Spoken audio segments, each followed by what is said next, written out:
nothing to beat a win at Wembley. Black who's going to go for it. Black for the 1 point to win the grand final for Halifax, and he's done it. Ben Black strikes. Hello, welcome to another live stream of Talking the Facts of Life. For hours, we're sponsored by Clips Energy. Clips Energy! And Delivery. My name is Mike Cake, and joining me as always, as well as you guys watching, is my compadre, producer, and fan, Mr. Rick Farrell. Evening all. I'm going to be relying very Coming up. I'm going to rely very much on Rick because unfortunately I wasn't there at the weekend for the dramatic finish of the game, but that's also where you lot come in. What did I miss? What happened? I've seen the highlights and that, but you guys were actually there, so get your views and opinions in. Let us know what's what, and without further ado, let's get straight into it. Yeah, let us know you can hear us as well, because the reason we're a bit late, technical difficulties, you know how it goes. Definitely. We are the only Halifax Panthers podcast. We are here for you, the fans, so get your views and opinions in, and we will shout you out. Who are your game stars on the weekend? Who needs a shout out that doesn't necessarily get the plaudits? Was it good to give Tyra the send off that he deserves? I saw it on social media that he did get a really good send off. But yeah, get them coming in. Before we get to your comments, Rick, what happened? Oh, mate, I nearly had a heart attack. That's what happened. I mean, when was the last time we won a game like that? Grand final? Yeah, I think someone posted on social media about last time we actually won a game with a drop goal. Danny Jones. I think so, yeah. Northern Rail Cup. Semi-final, yeah. Oh, yeah, I mean, first half, pretty poor. Terrible conditions, though, but same for both sides, wasn't it? They stuck to their simple game plan. The two tries were kind of a bit lucky or whatever, and one were a set-piece chip over the top, as I'm sure you've seen the highlights. The other one, an interception where it goes a bit further wide and we're scoring, and then we just, as we have done all year, tale of two halves, turned it on in the second half. It was quite an omen because the sun came out just as the second half started. I was like, oh, actually, we might win this game today. So, yeah, I'm proper proud of the lads for fighting back. Grixie said it in his interview, just absolutely delighted that they stuck to the task and adjusted the game plan for the conditions. And, I mean, I'll tell you one thing, though, that South Stand noise that was rocking. I've never, without you as well, without the leader of the pack, well, it was the noisiest I've heard it in a long time. It was bouncing. No, that's really good to hear. It did sound very loud on the highlights, and last 2 weeks, kind of a real season breakers. We've come against two teams which 2 months ago we'd have probably lost against, and we're back up to joint third in the table. I think it is. Yeah, obviously for them to lose are running away with it at the moment. But we're in the pack, we're in the playoffs, and that's all that matters, really. And to say that we were very near the bottom a couple of months ago, and people were calling for Simon Griggs' head, we've turned it around massively, and that's fantastic to see. There are some comments coming in. We'll get to you guys in a little bit, but I just want to reiterate what you said, Rick, about the desire and stuff. And I haven't watched the full match yet, but I've watched the highlights, and what's really, really clear is that the effort that goes into it in defence, but also when Harris drops that goal, the scruffiest drop goal in a while, but they all count if they go over that bar. What it means to the lads and all over social media, just the players really, really want it, and it's just really good to see.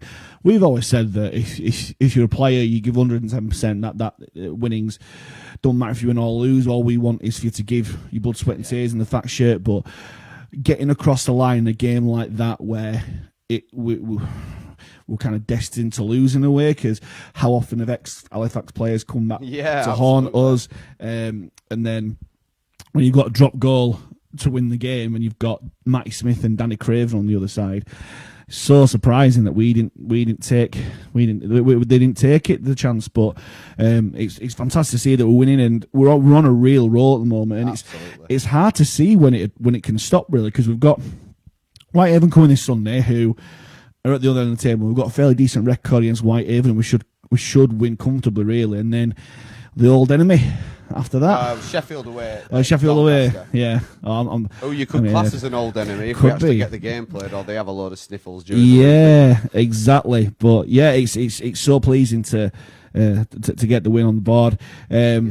Well, the thing that struck me was they never, like I said, apart from the Scuffy try and the guys that just joined us, good evening, guys, up the Panthers, what a win.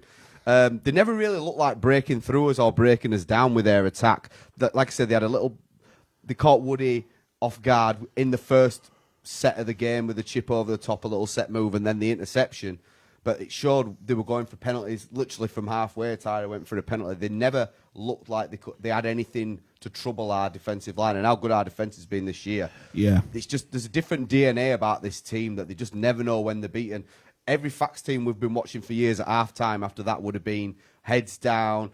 Maybe the coach comes in and gives them a lambasting, but it seems whatever Grix is saying at half-time, that man knows his rugby league inside and out. He must be giving the most concise information, and they're coming out in the second half, and we just seem to be, that's what, no one should ever be worried if we're behind at half-time again, because we just never know when we're beaten. No, definitely not. What was it, 12-0 at half-time or something? 16-6. 16-6, yeah, so 10 points difference, and yeah, it is really good to see the post that I put on today giving Simon Grix credit, because I really, really want to champion him, because he's had a lot of stick. Possibly could say it might have been deserved at the start of the season, but I've always thought it was very, very unfair, because like I've always said, like a lot of other people have said, it's a new team, it's building his own team, and it's coming home to roost now, how he wants to play the game, but how the players are taking on his messages, say concise messages at half time. It's obviously taking some time for it to settle in, and we're seeing the results now. And the thing that I'm really, really impressed with at the moment is his use of the substitutions, because for a long time it's been a squad of 17. Obviously, everyone wants to start the game, but if you're on the bench, it's very, very rare that you don't get used. And two players who really, really do change the game when they come onto the pitch.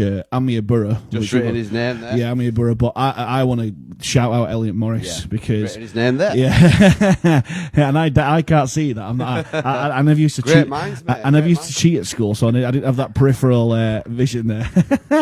But yeah, Elliot Morris he's been one of my favourite players for the last few years. I think he's criminally underrated. I think he's probably the most consistent player. Not just Halifax, but also in the Championship as well. And you're on about clutch moments and tiny little. We said about 1%ers last week. We spoke quite a bit about that, but the little 1% of the tackle before the drop goal to give Liam Harris that split second to execute that scruffy drop goal, but to leave two Widnes players on the backs behind the ruck and go for it there. It's such a and a kind of expected move from him, but it's so important, isn't it? That's what I came back to, saying that the DNA is different. You sort of, losing becomes a habit and winning becomes a habit, and we're sort of in that habit of just knowing when to turn the screw and when to get on front. I mean, we went the best part of 80 metres in 5 tackles. Yeah. Again, we absolutely took juice out of them all game long.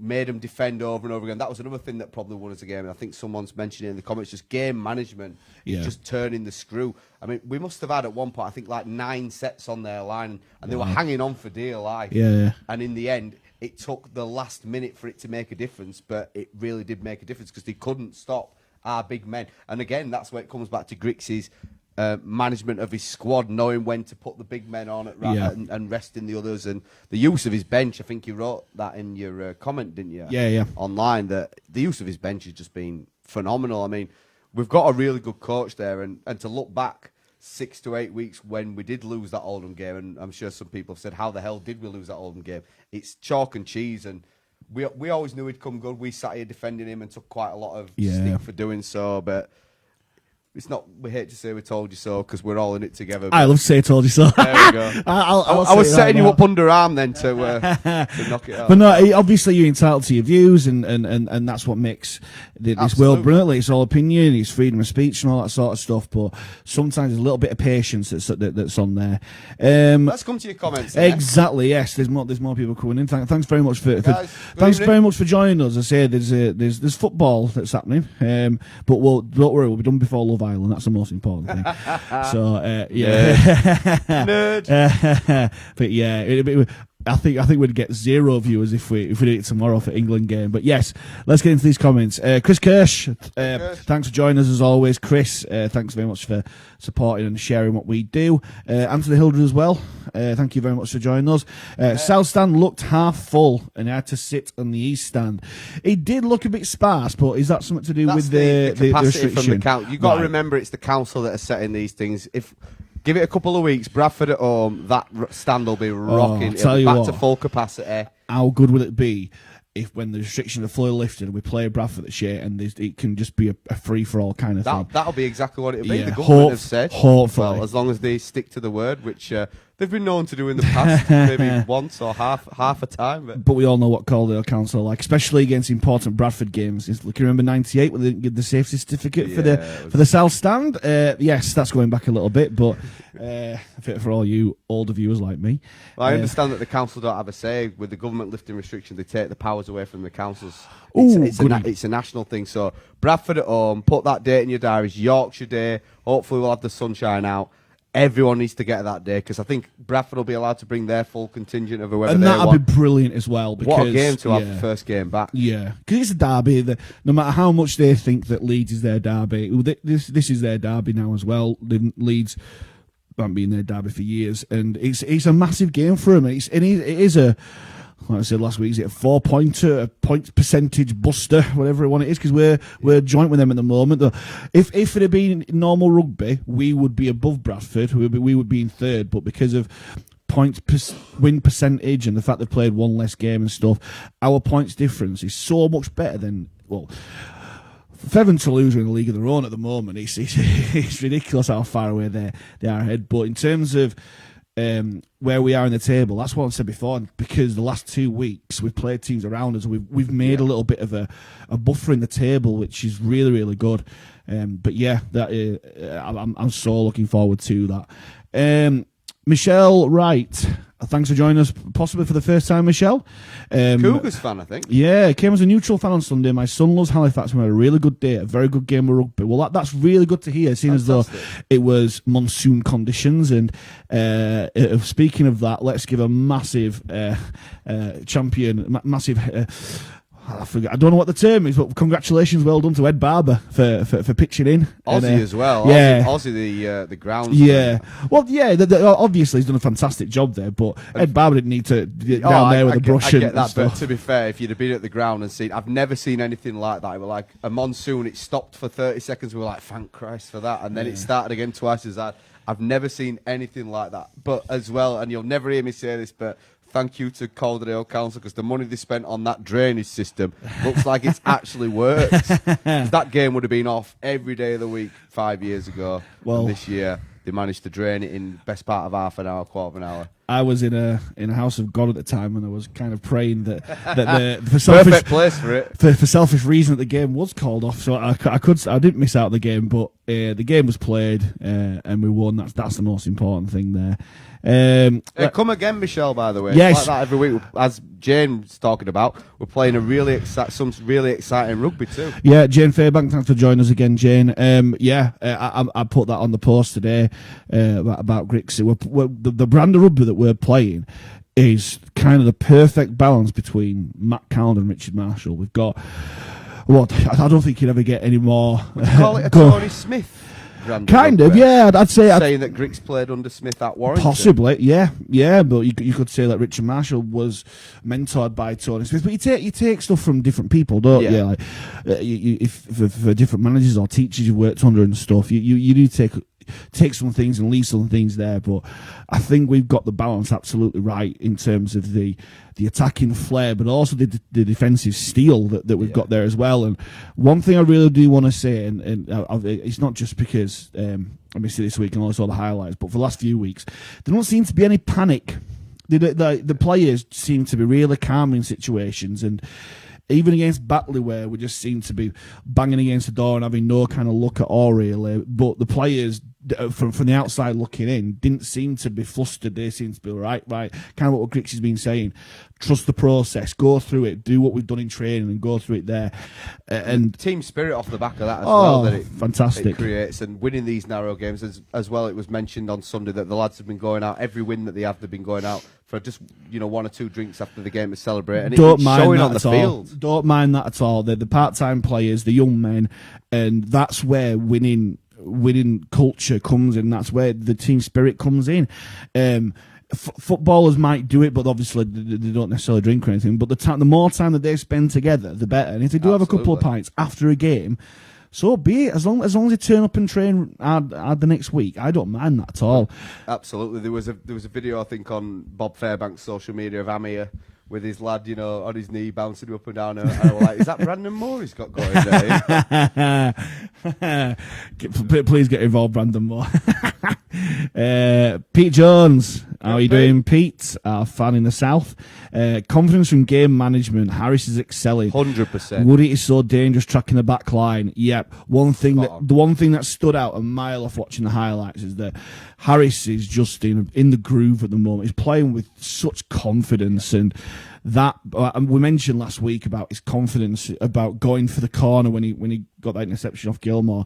That run that he did, was it an interception or was it just a break that he got where he ran about 70 yards? Kicked through and it just sort of bounced up into his hands. But yeah. That changed the game in our favour. They were sort of trying the old 5 drives and a kick and pinning us down. Yeah. Both teams tried to play it in the other end's sort of 20, which on a day like that, when you're trying to hunt a mistake, when it's soggy as hell, is a great tactic. So that break from Harris turned the game on its head. And from there, we pretty much went up the other end. Probably should have scored when the most bizarre thing ever, when Bob was about to put his hand on the ball and it hit the ref's ankle and knocked it out of the way. Oh, is that what happened? It weren't clear from the highlights. Yeah, what happened? About to put, so Amir kicked from acting half. It just sort of stopped dead in a pool of water behind the post. Bobby's about to dive in it, but the ref sort of where's the ball and kicked it out of play. Oh.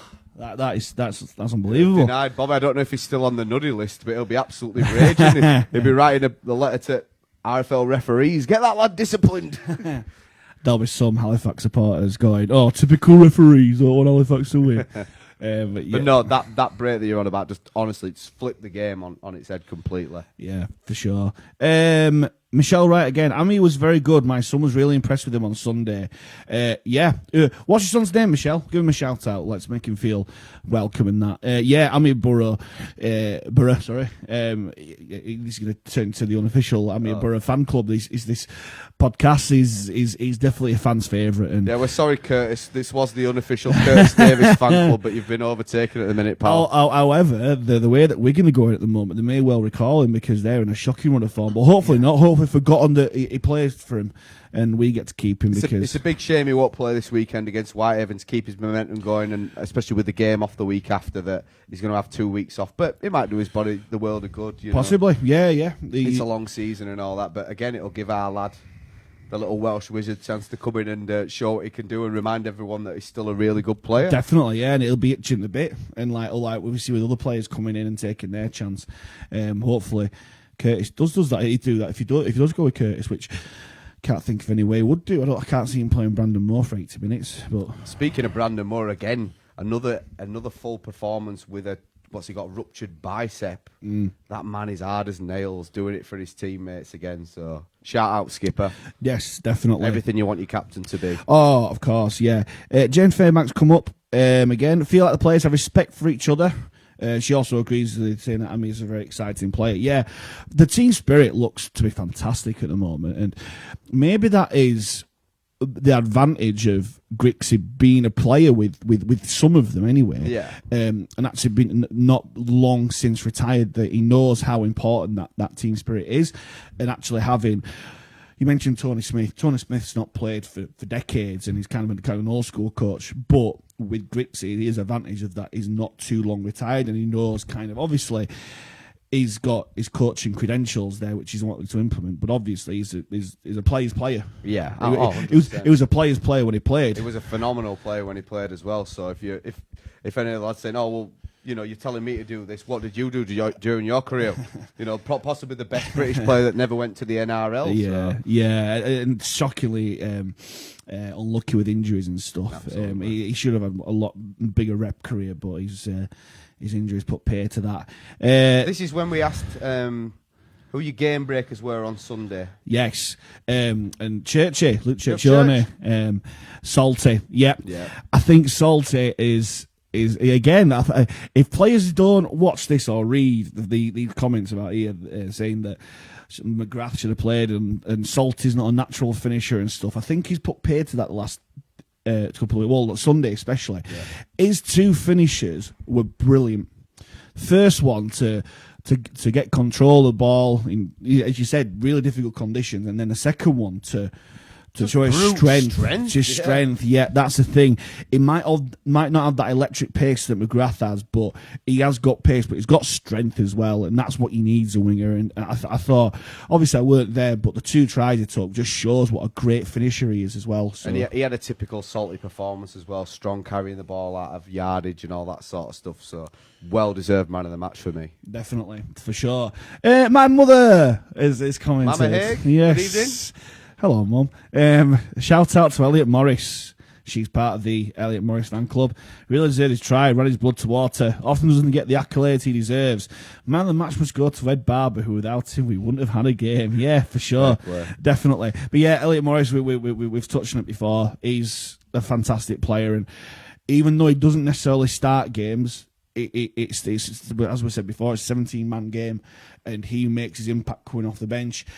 Personally, I'd like to see him on the pitch for longer because I think he is absolutely fantastic at what he does. But like I put on the post today, the balance of the team is right, and Grix has fallen on a formula where if he just wants Elliot Morris to come on for 15, 20-minute spells and do what he does, then fair play. He's a different kind of prop as well, because you've got the big lads like, as we've seen, I think James mentioned it, she's wondering if Springer is injured. Yeah. But when he's on the field, big lad running at you at pace, hard, big impacts. And then you've got Elliot, who will hold three men off and edge forward and never get put down. And that is just as tiring to a defence as it is the big impacts and having to deal with those types of players. So, I mean, I'm quite happy for us to underrate him. It means that no Super League coaches, he's not going to go to Salford to play under Marshy or any of that sort of, because he's getting, we've said it on last week's show, I think, he is playing at that level where he deserves a chance to go back up. Yeah. I bet Huddersfield are kicking themselves for not seeing the potential of him, but we're reaping the benefits as a club because we saw that potential, invested in him, put our faith in him, and he's facts through and through. He's showing that loyalty, very much like Brandon Moore, because obviously we picked him up from Cass, who thought it was surplus to requirements and not big enough apparently. Yeah, well, got biggest start on the team. Anyway. Yeah, well, he might not be big in stature, but he's massive in heart and determination and fitness and skill, and that's all we want. And players like that who we picked up, the likes of Morris, Moore, Woodburn, all. They've got some loyalty to us because we've kind of not necessarily made them; they've made themselves. But we've given them the platform to perform and the tools to do it. Yeah, exactly. Yeah. James Fairbanks said about Springer. I've heard that he didn't necessarily play that much on the weekend. Do you know if he's injured or not? I've not heard anything. Does anybody know if he's injured? Because if he is, it's a big miss because he's starting to come good as well after a shaky start and.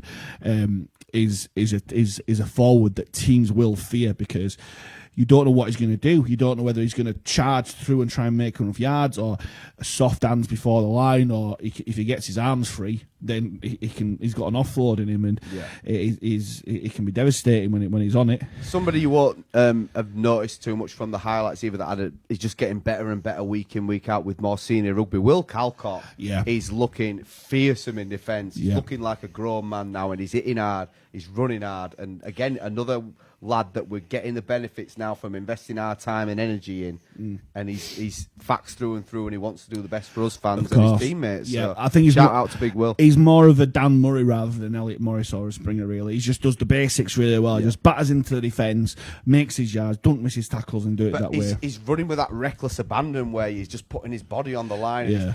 He's not necessarily, I wouldn't say like he's running sort of standing up, if you know what I mean. Yeah. To get smashed, but you sort of think, oh God, he's going to get bent in half here, and then he dominates. So Yeah, big shout out to Will and keep improving, boys. Yeah, well, that comes with rugby as well. Is a late developer into he's a late bloomer. Is again, it just shows the pathway that Halifax have had through Colnell College, and he's one of Scott Morell's boys who's come through, and it's taken him a while. He's a rough diamond. He's even though I think he's about 23 now. Is something like that? He's a late developer. He's still got stuff to work on, but he's doing very, very well. And as long as he's doing that, then he can stay in the team for me, because he's not doing anything wrong whatsoever, and he's making an impact. And that long may that continue. Sean Rother is still drying his hair from Sunday. I don't think you'd be the only one. It's absolute monsoon conditions it was there. What friggin' hair. Jane Fairbank said very good attendance too. Won it about 1,200 or something. That they had. To be honest, I was too busy writing my post-match after the drop goal had gone over and trying to get my breath back. Everyone was sat in that stand like they'd seen a ghost. Everyone was shell-shocked. Yeah. No. It's again. I let out a cheer, an opportune moment at the wedding when I realised what score it was. So yes, it was great stuff. Yeah, well, I'm back on Sunday. That's all. Hopefully it's the only game I miss. Pete Jones, very good point, Pete. I think what was really interesting how Brandon and Amir are pivoting. I think that took a while to kick in too. Yeah. I wonder where they got that idea from, playing Pudge at 13. See, everyone agrees with me, Eggy. You're going to admit defeat. Yeah, I made a defeat a long time ago. Oh, fantastic. In terms of a popular contest, I'm definitely not winning. For those that don't know, we had a debate a few weeks ago and we put some graphics out asking the fans, would they prefer my team, my ideal team, which was Grix and Harris in the halves. This was, if everyone was fit and ready to go, and Amir starting and Brandon Moore at 13, and I got shouted down by my co-host here, and I won't say shouted down. It's just a healthy disagreement, I'd say. There we go, a healthy disagreement. I'll take that, but it was a bit of a heated debate, and it seems that everyone's finally agreeing with me. The proof's in the pudding. You can't deny the tape. Everyone's a winner, because if it means that Halifax are playing well, I'll take it every day of the week. Very diplomatic. I'm a very diplomatic kind of person. I'm not a sole loser. It's just that I just don't like anyone. You lot now. We all know which side the toast, bread's butter, and all that sort of stuff. Anyways, it is a really good dynamic, and I must say, I don't necessarily disagree with you.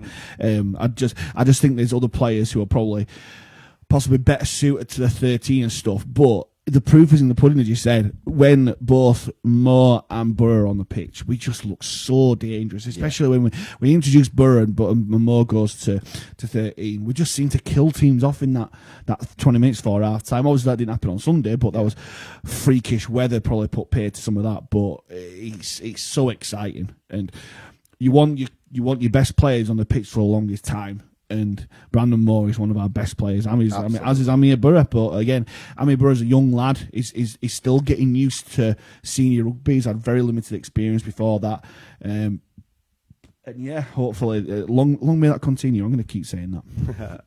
Alex Morgan, cheers for joining us, Alex. Great game. Great to see Tyra at the South Stand, and what a walk home. That's rain. Did you get caught in it? You were obviously there, but literally so I said the sun came out maybe like a minute into the second half, and you're talking the second that Twist and Shout was finished and the music ended, the heavens just opened again. We're like, right, come on then, we'll give you decent weather and then you can win the game and not complain to God evermore. It's you in that church that did it, that's what I'm saying. Yeah, well, that's probably why me in a church, God must have just rained down on it. What are you doing in this house of God? Anyway, I bet you didn't mind a bit though, Alex. Like you say, what a game, what a result. Yeah. Let's mention Tyra. Let's give him the shout out he deserves, because we didn't necessarily mention him that much last week because he was the enemy last week, but is a friend now, and I'm so glad that he got the recognition he deserves, because he's one guy that I'm gutted that he didn't have a chance to break the record for us, and he definitely would have still done a job for us and still do well, because he's playing really well for Widnes as well. But he gave his blood, sweat and tears to this club, and I'm so glad that even though in the wrong colours, we're still able to thank him for that and say goodbye.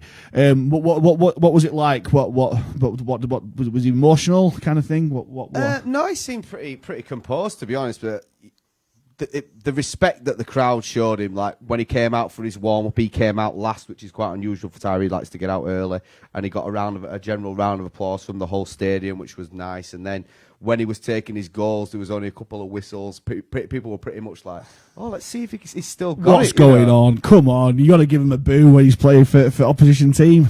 He did so much for us, mate. He won us a trophy. Could Yeah, Halifax colours. all-time point scorer, but. Yeah, it's all about respecting rugby league, and you saw that at the end when he went straight over to the young fans that still idolise him now, even though he plays for a different club. He went straight over to him, no questions asked, before any of the Widnes lot or any of that sort of stuff. Wow, okay.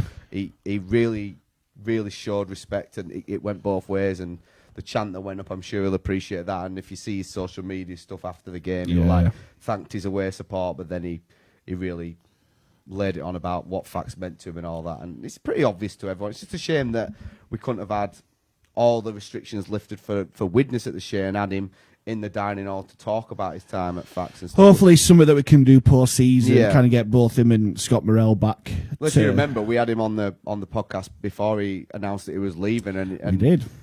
For the people that don't know, when the stuff that we cut out that you didn't see, I mean, he was very emotional, wasn't he, about having to leave and all that sort of stuff. Definitely. But yeah. But like you say, he's in different colours now. We wish him all the best, Stevie. We love you, mate, but up the Panthers, mate. Yeah. Up the Panthers. Exactly. He won't mind us saying Speaking of that. big cats, Michelle's come back to us. She's a Keith Cougar fan, and you can think Danny Jones for him loving Halifax this weekend. The first time we could come though, Oh, you were away in South Wales. That's what yeah. Season tickets will be we will be through as long as Cougars aren't at home or my sons have a match. We'll make you welcome there. Paul Cunliffe, thanks for joining us, Paul. He's a Saints fan. He's an RO fans. Admin, thanks for joining us, Paul. Cheers, Great mate. work, boys. Appreciate it. He's obviously got good taste there. He's already gone for Spain and Italy game though, so hopefully jumps in, get his message across. He's just grooming you, mate. That's all. It is. Just grooming you. Alice Morgan is echoing quite a lot of what we said. Keith are very lucky to have Muzzer bring so much to a team. Did you see Muzzer's try on the weekend? What, when they played it in ×2 speed, you mean? It was like watching Rob Burrow run through at Old Trafford. Stormed through that gap with electrifying speed, and what a sidestep to beat the fullback. Yeah, go on, Muzzer, keep going. Go on, big. Hopefully you lead Kiefer to promotion. I'd love to see us in Kiefer in the same league, regardless of who play. I like Kiefer. I love Kiefer as a club. I think they do everything in the right way, and and it's a good local derby to have. Chris Kirsch, thanks Fred Barber again. Yep, I think someone else mentioned about Ricky Sharif as well in terms of the helping with the water on the pitch. Yeah. Well done, lads, getting the game on. That's what we wanted. Don't want anything cancelled. Michelle's son was shocked when Muzzer went to Kiefer. So we didn't want him to leave, but he's gone now. And the new number 6, as we mentioned before, he's having a wow of a time. Absolutely. We said, didn't we, like, who's going to replace Muzzer? And Harris has done that in spades. Completely different kind of player, but he's a bit like Muzzer was back in the day. Possibly. You know, when he had his pace and no guts. So. Blimey, has he been paying you to say that? He had pace. Anyway, Peter Wood, thanks for joining us again, Pete. Weather conditions affected the game plan, and I felt Batley game had taken some energy levels out of us, possibly carrying some knocks, but still managed to drag out a victory. That's interesting to you, because obviously we were there and we saw what a battle that Batley game was, and you can't underestimate the effect that slope has, whether you're going up or downhill. I still think that it's slightly harder going downhill because you've got to go back and forth if you're defending. Depends. I played halfback, so it was perfect for me. Kick to the corner, let you big men chase and do all the defending. I'll stand on the wing for a bit.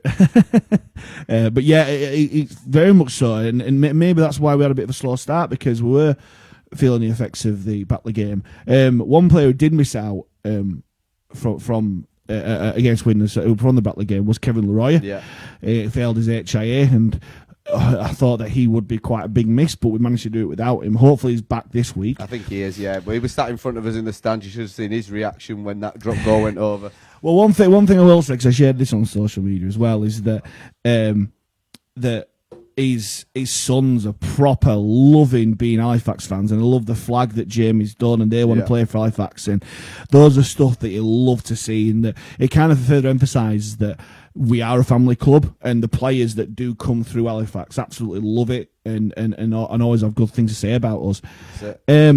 Chris Kirsch, we have a great fixture now, set up now with the Bulls. Yep, 100%. We touched for on sure. That. Yeah, we're a bit behind. We're gonna have to speed some of these up. Actually, we're like 20 minutes behind. That's what everyone's talking like. I'll come back in when my comment's being read out. Right, Bradley. That's Michelle's son's name. Bradley, right? Hey, how you doing, Bradley? Up to see you. Up the Panthers, mate. Up the Panthers. Up the Cougars. Both big cats. Up the shagging Cougars. Is what they say, isn't it? Up the big cats. Yeah, definitely. Forget Wakefield. Oh, no, not Wildcats anymore. They're just shrinking, aren't they? Thanks for listening, mate. You're always welcome at this year. Definitely. Curtis Davis should be given a shot this weekend. Here, definitely. I completely agree with that. He's been desperate and lucky not to have a shot this season, but hopefully his time comes on Sunday. Have you guys got any, Lyndon Grady, have you guys got any highlights from the Widnes game? Living in sunny Falkirk means my match appearance is very limited. Halifax Panthers YouTube page, mate. Full match highlights and the full match with commentary as well. I think James Marsden, hi Jimmy, he's put something on there as well, letting you know. I hope you've picked that up from him. Get well soon as well, Jim. I know you're a bit under the weather at the minute as well. So. Sean Rothery said the game's changing point for me was the try Widnes had knocked off for a forward pass. I think we could have struggled to get back from 18-0. I thought, I've seen that in the highlights, I thought it was quite harsh. I didn't think it was forward myself. It's borderline, yeah. Yeah, but we'll take it. But he swings and roundabouts, isn't it? We've probably got some lucky calls for our tries. It happens. It's good to be on. Get the good rub of the green. To be honest, there. Yeah, absolutely, it's about time, isn't it? Really, but Alex has come back to us about getting caught in the thunderstorm at full time. Fax cap was dripping. Yeah, I'm not surprised, mate. Michelle writes, little girl says hi. She's called Amy. Hello, Amy. Hi, Amy. She likes Halifax too. She's looking after Muzzer and says he is very cheeky but fun. Understatement of the century. Definitely, I think Muzzer will have that on his strap line for his profile. Cheeky but fun. Yeah. Don't say Tinder. He's no, like the Keithley website or on his gravestone maybe. Paul Conley, if you can multitask, talking the facts of life on one screen and spin, it's on the other. Get in, boy. Well, there you go. That's how you do it. But don't worry, we'll be done by Love Island, so you won't have to multitask. You can focus on that there. Ian Waterhouse, thanks for joining us, Ian. Leroy was out because it is mandated 8 days out after concussion. Yeah, apparently he did fail his HIA, but hopefully that means he's back on Sunday. But again, if the forward pack, because Fairbank came in for him. Yep, did well. Yeah, exactly. So again, it just shows the strength of our squad, really. Here we go. James Marsden, Jim's weekly question. Now, let's just set the scene. So last week, James came in with a fantastic question for us, and we decided to make this a weekly segment, as Keith Lemon used to say on Celebrity Juice, didn't they? Segment, OVT and all that. We need to make graphics for it and that sort of thing, or a cheesy theme tune or whatever. Let's say we get promoted, fingers crossed. Is the current squad good enough to compete in Super League, or would we have to sign a load of players? Alan said straight away, the current squad isn't good enough and we would need to sign a load of players. Proof in the pudding is Lee. And this might be a topic you might see from myself on another platform later in the week, which I'll let you know before we finish. Lee, I've been made to look rather stupid, to be honest, in terms of my predictions. Not for the first time, I might add. I thought that Lee would walk the championship if they were in this league, but if not, they would go to Super League and they would stay up. Not quite going to plan at the moment, but it just shows how good Super League is. We mentioned it a bit last week that Super League are starting to sign players in their peak from down under. May well be seeing an influx of Australian players given the St George situation, but that's another topic for another podcast. But yeah, to answer your question, James, no, the squad ain't good enough. I would have signed a lot of players. But kind of as I said before, in terms of recruitment and the players that do come who love Halifax, and also having a coach like Simon Griggs, it wouldn't be hard to attract players to Halifax. It's one of those things as well, and it's not a case of would the squad be able to compete against this team, that team. Well, we showed against St Helens in the Cup semi-final. We can raise our game for a game against anyone. They were the Super League champions. They played in the World Club Challenge and all this lot. One-off games, you can raise your game for that sort of thing. But week in, week out, the recovery time. Would lads want to go full time? That's another thing. You know, Exactly. some lads have had chance to go full time before and turned it down because they make more money by working and playing at the same time. So security as well, and that's it. So, and would we, if we go up for 1 year and then come straight back down? Who knows? But for me, the squad is close to being good enough. You know, we've got a lot of internationals in there. Hopefully, in the World Cup at the end of the year, and you know. You need a couple of big forwards. Who knows that we might lose Grixie to retirement or he might go again and that sort of thing. But we're close, but like you say, as Lee have proven, and you keep wishing them well. I wish you won. I want them to take our record. Oh, I want them relegated without winning a game so that Fax is never mentioned in that breath ever again. I've got a lot of Lee friends. I do have a soft spot for him, but I completely agree with you there, Rick. Lose every game, take our record off us, and we'll see you in Championship next year. That'll do nicely. Get thinking something more positive for your weekly question next week, Jim. I know you're poorly and you're a bit down and you're thinking doom and gloom, but come on, something more positive. Pal. Yeah, but no, it's good questions that are coming in. Lee Kenny, evening guys, evening Lee. How you doing? James Fairback wouldn't want to get promoted. Blimey, I think that's. I disagree with that entirely. I think in this game you want to be the best. You want to be back in the big league. Don't get me wrong, I love the Championship. I think it's a vastly underrated league which doesn't get anywhere near the exposure it deserves. But you want to play at the highest level. I want to see Halifax. The retro videos that were posted during lockdown. Yeah, we want to see him in HD, 4K, don't we? It just brought back amazing memories, seeing full crowds, and that is the thing. The elephant in the room in terms of attracting fans to games is watching a team in Super League. Is watching a successful team in Super League. If we don't have that, it's going to be very difficult to attract fans. We're doing all right. We're playing a really good brand of rugby. We've got a really good squad. Things are happening off the pitch. Exactly, yeah. A really good local flavour about it. But as long as we're in the Championship, for the wider people, we are going to struggle against the tide of Super League that's on our doorstep for Leeds and Huddersfield. That's what they can offer. They get some of the world's best players visiting them and having the exposure that brings with you. I like where we are at the moment. I think we're building the right direction. We're going the right way about it. We're not going too fast, not going too slow. But to say that you wouldn't want to get promoted, I think is a little bit.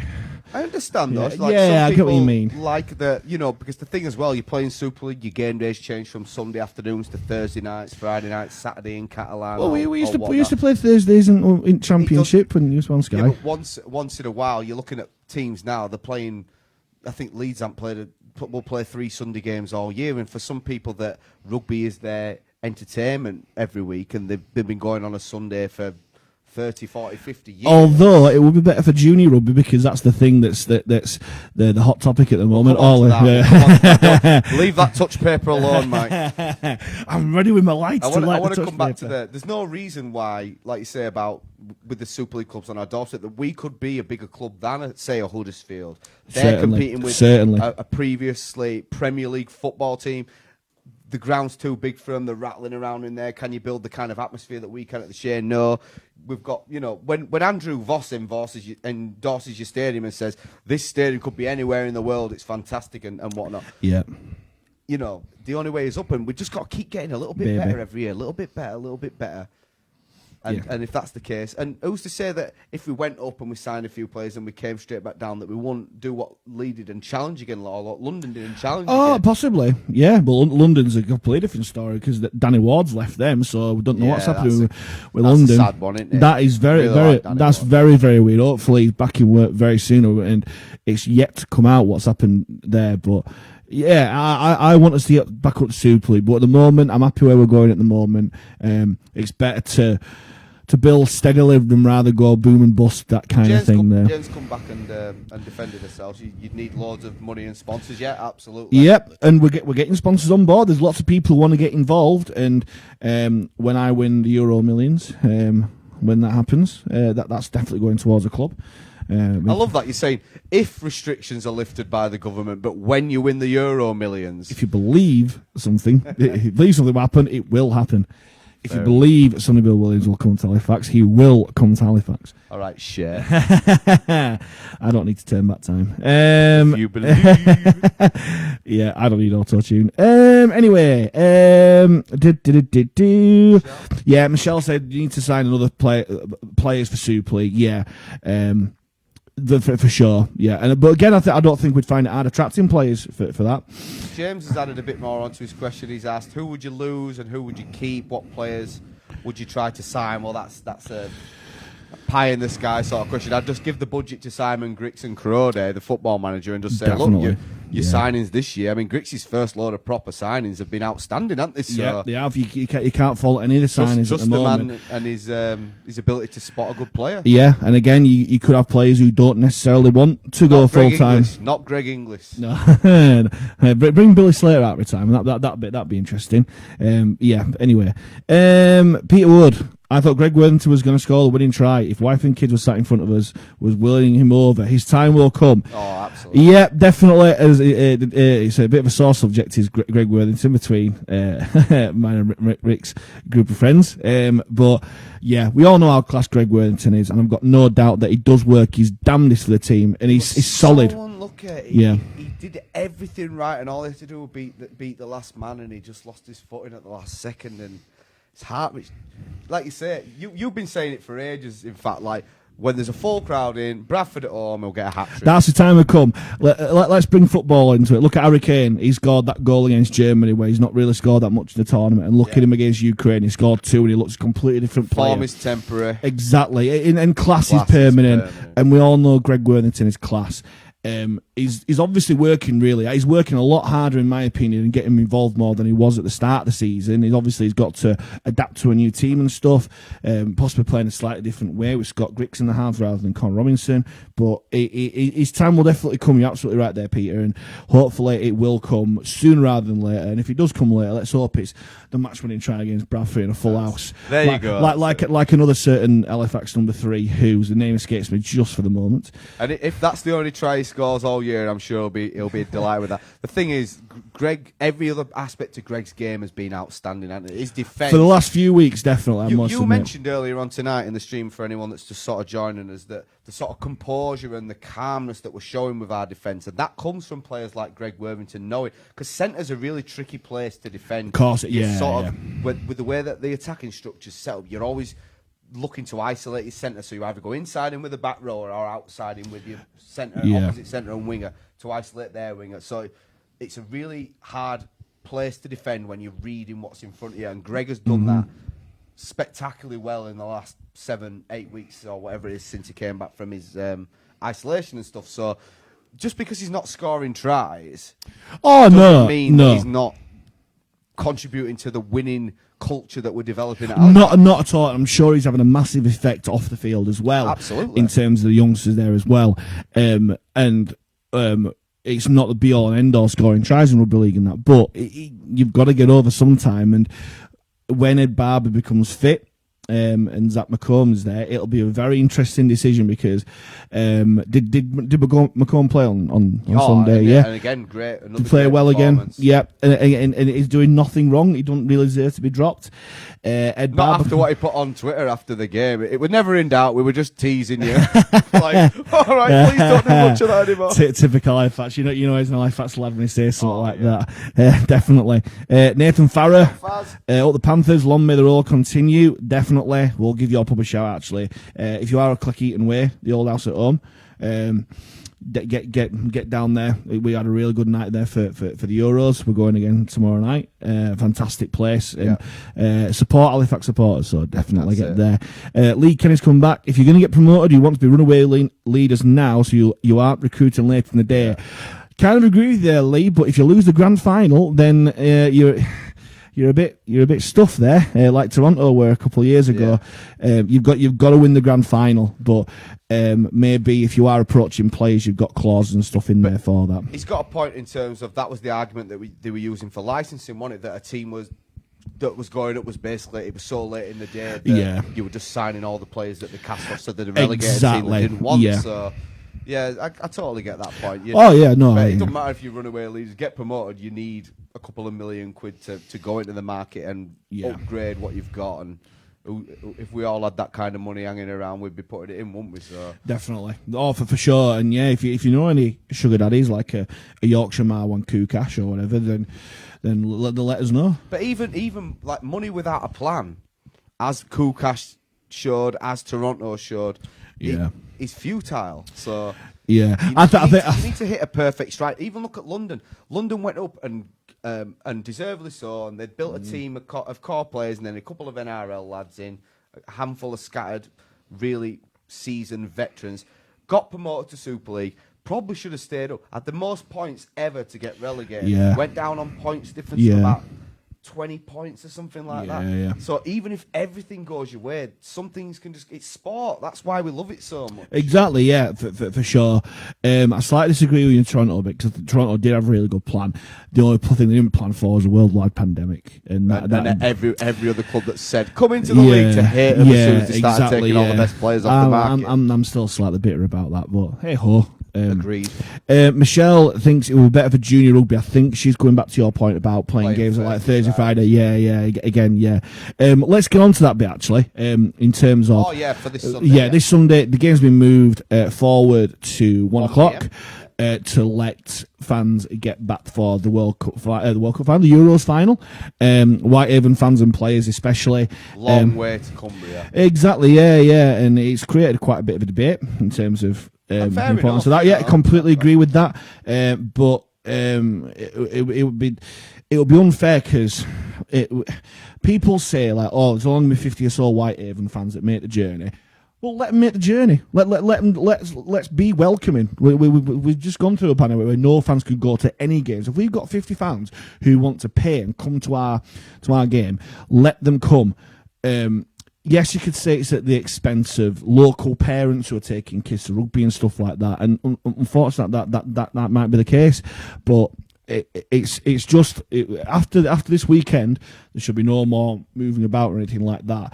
Maybe it could be a thing that the club might want to put to supporters in terms of when would be the best day or time to kick off rugby matches again.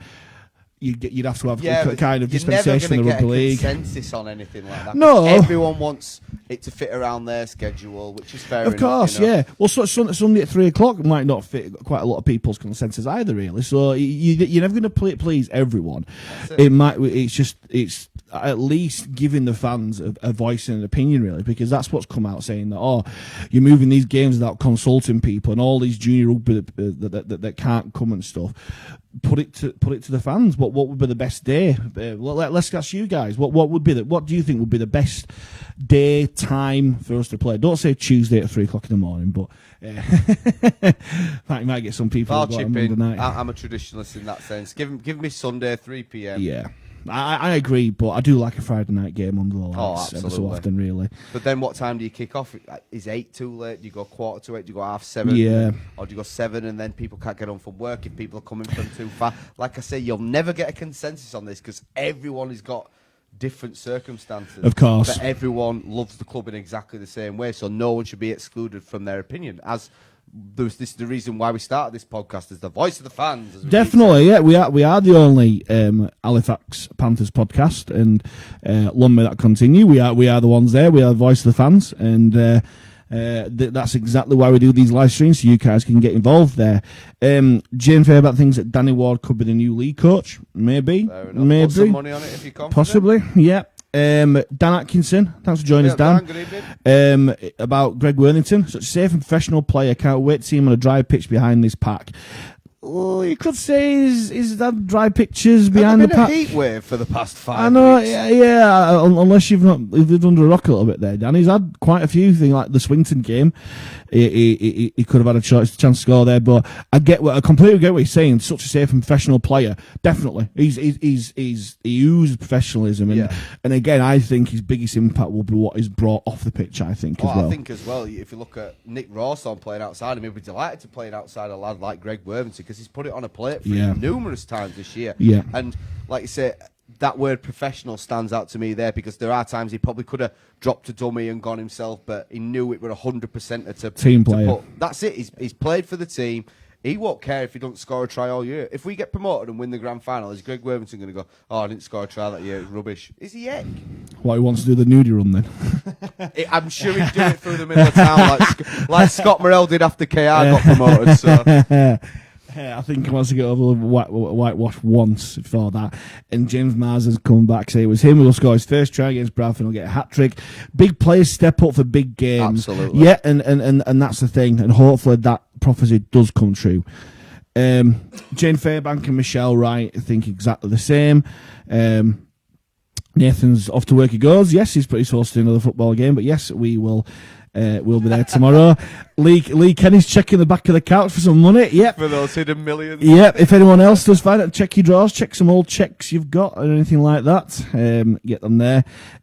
Michelle says there's junior rugby on Saturday too. There is. Definitely there is. Depends what code of rugby they play as well. But also football as well. Some kids play football, want to come. All sorts of stuff there. You're right, you're never going to have a consensus, but I'm sure there may well be a slightly better time to do it. Alex Morgan, traditionalist as well, Sunday 3 p.m. Jane Fairbank, she also likes a Friday night game too, definitely. Dan Atkinson's on my wavelength. Friday night would be great. On the beer then, yep. Well, that's it. Definitely.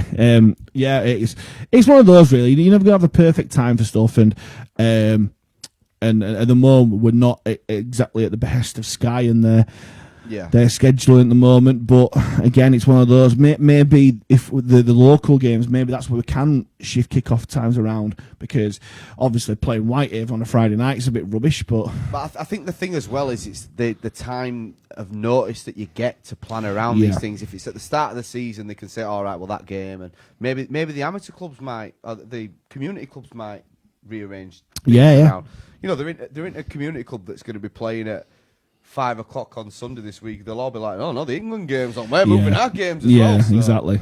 You know, it's 6.5 dozen. Again, you're never going to please everyone. It's just for this week. And I understand. I've read a lot of the comments about it, and I understand why they're upset, because they're like, I put my money into up front for a season ticket. It's not worth its while. It's going to put people off buying them, which is a fair point. But at the end of the day, we've got to do what we think is best for everyone. Yeah. On the whole, and try and work something out. And I admire the club for doing it early and not waiting till, you know, say England get beat by Denmark tomorrow and it doesn't matter anyway. You know, at least they've got to do it this week. You can't be doing it on Thursday for people that have got to get time off work and booking coaches from Whitehaven to come down and whatever. Is it? Do you know if it is totally dependent on the result tomorrow night? I wouldn't. I think once you say or so, right? Okay. Say so, yeah. So just the last thing, then I'll just say we're going to start wrapping up in a couple of minutes. So if you've got any last things you want to discuss, any more points you want to put them across now, and we'll get to them just before we finish. Sorry, mate. Yeah. No, it's all right. Michelle Wright wishes that the Cougars and Halifax fans didn't clash. Yeah, games, I think. Yeah, games didn't clash. Yeah, I agree, because I really want to go over to Keighley to watch Scott Morrell, and I love Keighley. I think it's a great ground. I've got a lot of time for them. He owes me hospitality as well, so I want to get over for that. From testimonial, dude. He also said he'd buy my ticket and buy me a pint as well. Maybe I'd down his pint as well. Get me own back. James Marsden. Wow. Okay, bit of an essay as voice of the fans. Here we go. He knows as well. How would you improve game day experience? What would you want to see at the Shea? Personally, I think we could do so much more for the kids. Have players not selected, doing things on the five-a-side pitch. Could have free blue and white sweets, junior games at half-time, free tickets for all kids. Could also have a DJ tent with craft ales for the adults, live bands, fireworks, ex-fans, legends doing stuff before and after. Entertainment at the Shea is very limited for the diners, not the fans. Completely agree. I think there is a lot more. One word is stopping us though: COVID. I think once council, the COVID council. Another C word: cash. Yeah, I mean, you've got to have a budget to be able to do all these expansive things. Which is fair enough, that is where, as is kind of hinted there, that's where you get out into local businesses and sponsor it. I will say this again: the Toronto model worked. Toronto, they had all the local breweries, gin distilleries, whatever, coming in. And they basically said, right, we'll take a cut from whatever you make. You promote your product. You do this, and that's what works. How many breweries and put around Halifax at the moment? Absolutely loads. We've got two of the best. Well, one of the best, Vocation, on our doorstep. One of the best most successful breweries in the country at the moment. Vocation. You've got Stodfold. You've got loads of other places there. They could have been there, and I don't think many people and Vocation do their own lager. I think most people would prefer a Yorkshire water-based lager than Carlsberg or Carlin or whatever like that. I know that our good friend Amy Robert Shaw did something with the fan zone on the five-a-side pitch before for Toronto games in the past, and that really worked. Maybe that's where we need to go into the local community or get businesses to promote these sort of things, to give us the budget to do that sort of thing. Involve the community clubs, bring them forward. I'd love to see at half time. I used to love the little under-8s games. I used to get one of the big lads just running over him and that sort of thing. They're great. Exactly. I used to love playing. Granted, I played my junior rugby at Huddersfield, but I used to love being able to go and play games at half time and that sort of thing. And I know like schoolmates of mine when I got to secondary school, they remembered playing games like that, and that's how you attract players. You're playing on the same pitch as your heroes, and that's what brings them through. It's what inspires them to be the next generation. But I mean, I totally agree with everything James is saying. I would love to see all those things. I like they had the games where they had like you had to run and pick a ball up and chuck it in a bin, and then you had to hit the crossbar and all that stuff. Fantastic little things, and picking two fans out of the crowd to try a touchline conversion and see how hard it is, and they slipping on the backside. All hilarious. But I think whatever you do, you've got to be consistent. You can't have it one week, this just because it's Bradford, and then next week have nothing because it's Oldham. Yeah. You've got to do it consistently, and I think consistency is the key to any sort of growth in business, isn't it? For sure. And one thing I will say is that he's kind of touched upon it there. We need to bring fans to the ground and keep them there. And again, that's a bit of a Toronto model there. Yeah. As soon as the game's kind of finished, unless you're one of the lucky ones who gets the all-important dining in the executive lounge, why not do one for a normal punter, for a normal season ticket holder, keep stuff down there? I remember, I think it was Toulouse game a couple of years back where they had hog and stuff there, and they had a bit of a barbecue, had a bit of a do. They had a guy playing guitar and singing stuff. They're just something to keep fans there, and that's where these beer tents might come in useful. And that, granted, people will go into different pubs and that sort of thing, brilliant, but all the money that goes into the coffers will make more money and keep people there, and it will keep people coming back to the ground. I'm sure something's in the pipeline because we've had a long time to prepare now, and it's one of those things we've got to do something to win the fans back. Look at the classic example is Barrow. Now look at Barrow playing in League One. Yeah.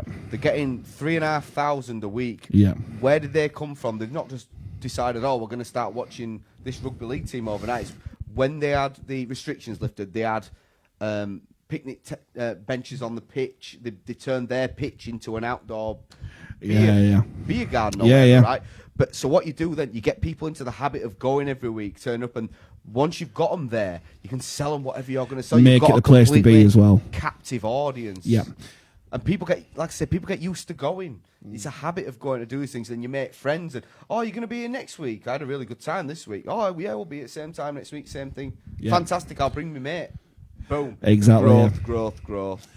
Barrow have given out a lot of free tickets for kids as well. But again, if you've got kids, you bring the parents along. Parents will love it. If they get that experience, they'll come again. That's money through the coffers. Yeah, so fantastic, James. But I don't think you can slag off, like as you said, like the executive or whatever, because they put a lot of money in these. No. But he does need something. Why should they? For a long time, it was seen as a sort of prawn sandwich brigade, but I don't think it's like that anymore. No. But why should they get the benefit of the post match stuff when there's people who don't have the money to put into that sort of stuff that could get it as well. It should be for all. They are paying maybe 3 times the amount for a ticket as the people that are going. No, true. Whatever. So there's got to be a benefit to doing that. Otherwise, they'd just be like, well, I'll just go and stand in the south stand and then go free pigeons or post office or whatever. So But I totally get what you say. But what I'm saying, you don't have to pay that much, but just like literally have something to keep them there, keep the craft beer tents open. I have a local artist sing some songs or whatever, DJ down there,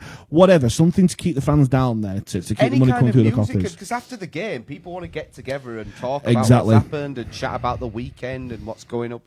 in the weekend. If you give them a reason to stay, people will stay. And like I say, it might take a bit of time for them. No one wants to say when we have a game in February and it's absolutely Baltic. No one's standing outside for 5 hours drinking craft ale. It's not going to happen. No. But on a beautiful day after we've smashed Bradford or whatever at the Shea, no one wants to go straight. Oh, let's go straight. The party to carry on. Yeah, that's it. So totally agree. And I can't believe you didn't save that great question for next week's. What do they call it? James's voice of the fans question. Jim's weekly question. Jim's weekly question. Ian Waterhouse said people moaning about Greg Worthington are probably the same people that complain that Greg Austin didn't score many, but forgot about all the tries that Mark Preston scored outside him. Go. He did, but Greg Austin did score a hell of a lot of tries as well. But completely take your point there, Ian. Good show, lads, from Chris Kershaw. Thank you very much. Linda Kitson. Hi, Linda. I like Keithley too. Yep, definitely. Jane Fairbank, things like a sweet stores, they have it cast for the kids. Yep, for sure. Yep, definitely. Batley, Alex Morgan thinks Batley has more the right idea, like what you're saying. Yeah, Batley treat the fans fantastically. The thing is, though, Batley own everything that they do there, so it's a completely different scenario. Like it's worth their while. If we're not going to see any of the money and all we're doing is putting thousands of pounds into councillors' nephews' pockets, then what's the point? Yeah. But totally agree there, yeah. Jane is a really good point again. Love the cheerleaders too, bringing young girls, maybe sisters or brothers. Yeah, definitely. Yeah, absolutely. Cheerleaders, it's fantastic the work that they do, but also the really, really young lasses as well who get involved there. She says face painting as well, yeah. Michelle and her son thought there wasn't many children down on Sunday. Yep, that's been an issue for a while, and that's where we need to really tap into the local community clubs and schools. Again, quite difficult during COVID and that sort of thing, but as you say, Barrow have managed to do it. Why can't we? And Richard Armstrong, bang on. Free. Thanks for this point, Richard. Free tickets for all kids at local clubs. Definitely, I completely agree with that. Something we've done though. Every kid that plays for a local club in the whole district was given a free season ticket at the start of the year. Yeah. Yeah, and again, the knock-on effect of that is that they'll beg them and dads to come and all that sort of stuff. From that being given out to them, there was a massive break before they were allowed to actually get in the stadium and watch it. And like I say, you've got to be consistent. People find other things to do, and families, and every kid's got a PS4 nowadays with every latest computer game. Yeah, you need a big reason to drag them away from the computers and the gadgets to actually go do that. So, for sure. Adam Patchett. Thanks very much. Twist and Shout, best halftime dancers. Yeah, I definitely won't be singing in that halftime. Jane Fairbank says, mascots. Yeah, where are the mascots? What's going on with the mascots? Not allowed during COVID. They'll be back very soon.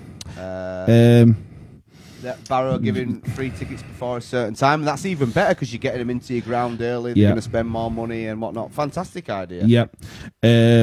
Should have been your weekly question, James. Richard Armstrong, open that bit under the south stand so you don't have to queue up for ages for a pint. Yep, good exactly. Idea, Yep, has been on for a few years. You're absolutely right there. And that's maybe where these tents could go and that sort of thing. We don't know yet. We're not on that kind of team. But what we do know, what we have heard whispers of, is that it is going to be slightly different in terms of the food and drink experience at the Shea and that sort of thing. But beer on this weekend. Yep, exactly. Things are looking up again. Definitely. Going the week after. And definitely. Get excited, guys. We've got a fantastic team to watch now that are on a roll. Yeah, for sure. Hopefully we make it 6 in a row at the weekend. Very quickly before you go, predictions, Rick? Oh, I'm terrible at predictions. Depends if it rains like it did last week. If it rains like it did last week, only 72-0. Wowzer, okay. I think it's going to be a comfortable win this week.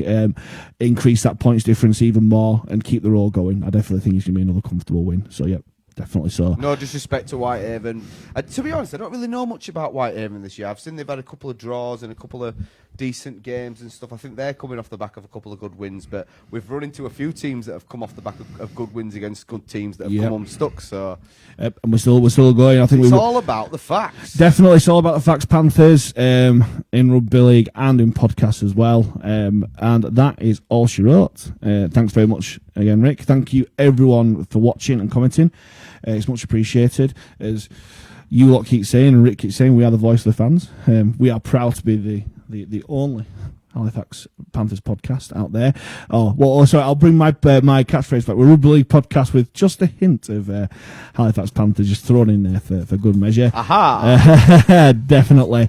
Thank you, as always, to our sponsors, Eclipse Energy and Delivery. Eclipse Energy! Hey, there I we even go. did it when he announced it. It was announcing the play, sponsored by Eclipse Energy. James Saltonstone. I went, Eclipse Energy! In the stand. Can't help myself now. Love it. Can't help myself. Absolutely love it. But no, thank you very much, everyone. Thank you, Rick. Thank you, guys. And from myself, thank you very much for joining. And as always, up the Facts Panthers! Up the Panthers!